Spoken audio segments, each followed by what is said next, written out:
This is ARC 331 News at 9 with Aaron Foster, the most watched architectural news station in the world. Good evening, and thank you for joining us. I am Aaron Foster, your host of tonight's broadcast. This evening we will be discussing the role of technology in architecture, along with weather, sports, and more coming up in your next half hour. This portion of the broadcast is sponsored by Editors, a brutalist short film releasing to stores soon.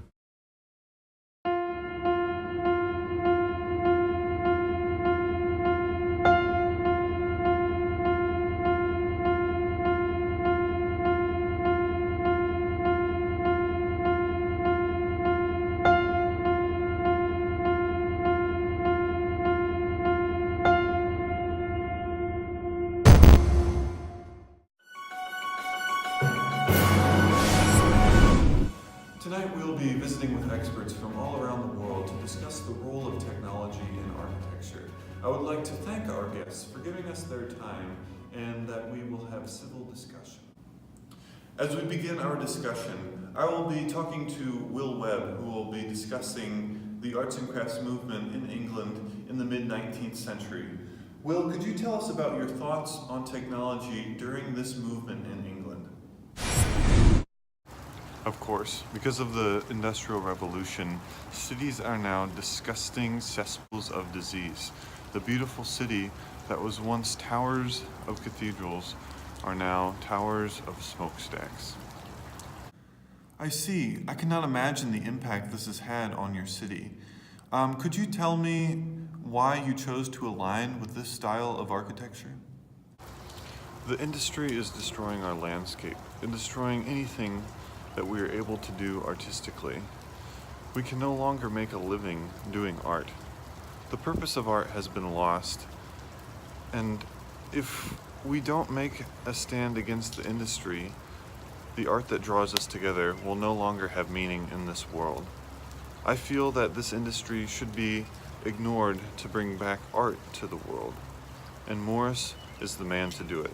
His Red House is a perfect example of what bringing art back to architecture can look like without the disgusting use of technology. Yes, this appears to be a dreadful situation at the beginning of the Industrial Revolution for all those involved. We at ARC 331 News thank you for your service to your community and to the culture of art and architecture. Moving on, I would like to see the impact of this movement in other places around the world. Let's move to the United States and talk with Frank Sullivan. Frank, could you tell us how these influences began the United States arts and crafts movement? I personally do not understand the negative implications of technology. I see it ridiculous to destroy aspects of art and losing its importance. But why not use the gifts and talents you are given and utilize the new technologies in buildings? We are in desperate need of an architectural style in the United States. Why not showcase what is true art? The Auditorium Theater in Chicago is a wonderful example of this, utilizing technology to make beautiful space, but also expressing forms that can create well-functioning but as well as a beautiful theater. I would like to bring it back to Will here to comment on your statement. Will, are you still on the line? Absurd that you can even call your movement arts and crafts. How do you think you can associate with us? That's absolutely ridiculous. But don't you dare question my abilities of art. Technology will always simply, I guess you are just too ancient to understand what technology can provide for art and architecture. Gentlemen, I must interrupt you here because I think you're missing the point.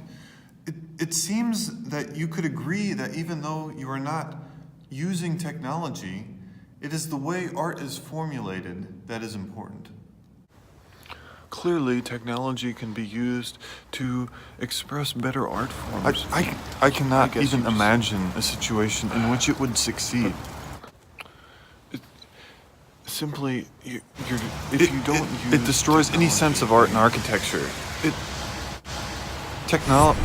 going to have to stop you there, Will, because I'd really like to move on this discussion to other movements of architecture. But let's reflect a little bit on that. The Industrial Revolution, in their horrible conditions, the arts and crafts movement was really trying to bring art back to the people. But once there was new developments in technology, and technology was no longer destroying the sense of art, it can be seen as beautiful. But enough of my opinion, let's move on to Expressionism. We will be talking to Bruno Scheerbart about his views of Expressionism. Bruno? Thanks, Aaron. Technology is an interesting topic because being associated with architecture, it seems to have been often overused or even overlooked. I see Expressionism as a style providing great solution for technology to which it can be properly and successfully utilized. Take concrete and glass, for example. This is material that have been around for decades and even centuries, and yet it is only used in ways in which it is produced to be used. The production of these materials has had a great impact on architecture, but why should we limit ourselves to the technology? We should instead push the technology to its limits and express materials in new ways and thoughtful ways, bringing architecture to allow feeling back into architecture, creating a greater connection to those that interact with it. Let's look at the example of the glass pavilion. Clearly, we are no longer closing in people inside the building, but opening them up to nature in the outside world. Technology should be used in order to provide freedom, harmony, along with the nature that is around us in this world. After all, that is humane. Thank you for your input. Like before, I'd like to bring on another panelist to comment on the things that you said. Let's bring it to Tony. How do you feel architecture should be influenced by technology? Why even bother with art and architecture? Technology will lead us into the future, and we will follow whatever technology tells us to do. Those who oppose us will perish in the war so we can rebuild our cities. We interrupt this program with breaking news.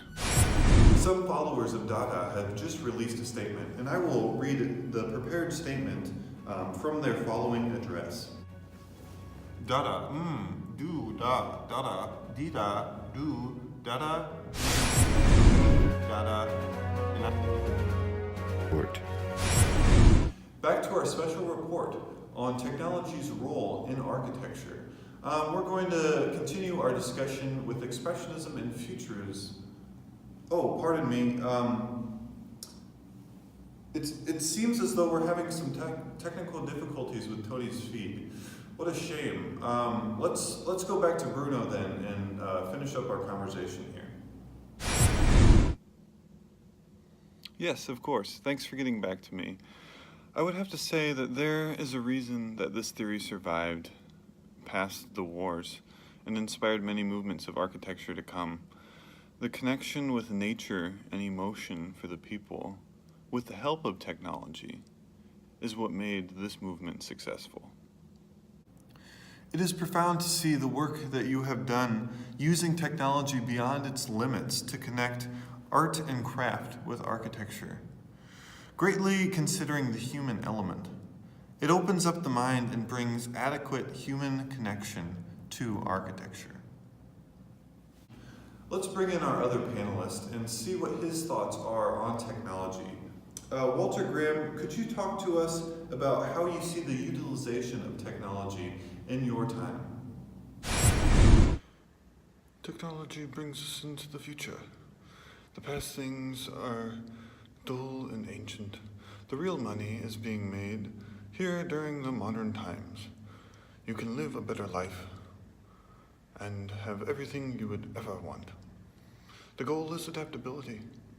We are using the technology to expand the spans of beams and lose the stupid frills of the building in ornament and decoration. I would have to say that you are losing the humane aspects of architecture. Stripping away the ornament and opening for adaptability may be convenient to those that you are building it for, but you are completely ignoring the human connection to the building. It's like you're placing them in glass boxes or in an aquarium to which you don't even consider the procession in the building. But we are building for the modern man. We are building for the adaptability. Unfortunately, that is all the time we have for this segment of the show. I would like to thank all the panelists that were involved in this discussion. This has been a special report brought to you by Editors, a Brutalist short film. ARC 331 News at 9 will be right back.